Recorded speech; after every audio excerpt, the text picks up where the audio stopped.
പൗരത്വ ഭേദഗതി നിയമത്തിൽ വൻ ഇളവുകളുമായി കേന്ദ്രം. മുസ്ലിം അല്ലാത്തവർക്ക് അർഹത. പൗരത്വ ഭേദഗതി നിയമത്തിൽ വലിയ ഇളവുമായി കേന്ദ്ര സർക്കാർ.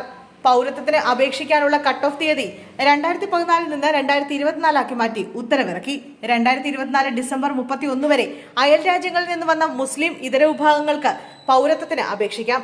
2014 ഡിസംബർ 31 മുമ്പ് വന്നവർക്കായിരുന്നു നേരത്തെ പൗരത്വം നൽകാൻ നിശ്ചയിച്ച സമയപരിധി. 10 വർഷത്തെ കൂടി ഇളവ് നൽകിയാണ് കേന്ദ്ര ആഭ്യന്തര മന്ത്രാലയം ഉത്തരവിറക്കിയത്. പശ്ചിമ ബംഗാളിലും ബീഹാറിലും തെരഞ്ഞെടുപ്പ് അടുക്കവെയാണ് നിർണായക നടപടി. അഫ്ഗാനിസ്ഥാൻ, ബംഗ്ലാദേശ്, പാകിസ്ഥാൻ എന്നിവിടങ്ങളിൽ നിന്നുള്ള ന്യൂനപക്ഷ വിഭാഗങ്ങൾക്ക് ആശ്വാസമാകുന്നതാണ് ഉത്തരവ്.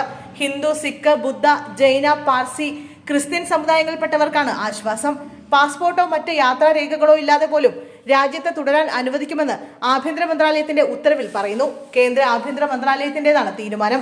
ബംഗ്ലാദേശിൽ സമീപകാലങ്ങളിൽ ന്യൂനപക്ഷ വിഭാഗത്തിന് നേരെ ഉണ്ടായ തുടർച്ചയായ ആക്രമണങ്ങളുടെ പശ്ചാത്തലത്തിലാണ് തീരുമാനം. പൗരത്വം നേടുന്നതിനുള്ള പ്രവേശന മാനദണ്ഡങ്ങൾ ലഘൂകരിക്കുന്ന സുപ്രധാന നീക്കമാണിത്. പൗരത്വ ഭേദഗതി നിയമം അനുസരിച്ച് 2014 ഡിസംബർ 31 അതിനു മുമ്പോ ഇന്ത്യയിലെത്തിയ രേഖകളില്ലാത്ത മുസ്ലിം ഇതര മതന്യൂനപക്ഷങ്ങൾക്ക് മാത്രമാണ് ഇതുവരെ പൗരത്വത്തിന് അപേക്ഷിക്കാൻ സാധിച്ചിരുന്നത്.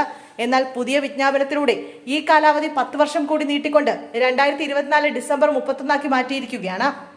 2019 പാസാക്കിയ പൗരത്വ ഭേദഗതി നിയമപ്രകാരം അയൽ രാജ്യങ്ങളിൽ മതപരമായ പീഡനം നേരിടുന്ന 6 ന്യൂനപക്ഷ സമുദായങ്ങളിൽ നിന്നുള്ള കുടിയേറ്റക്കാർക്ക് ഇന്ത്യൻ പൗരത്വത്തിന് അപേക്ഷിക്കാൻ അനുമതി നൽകുന്നു.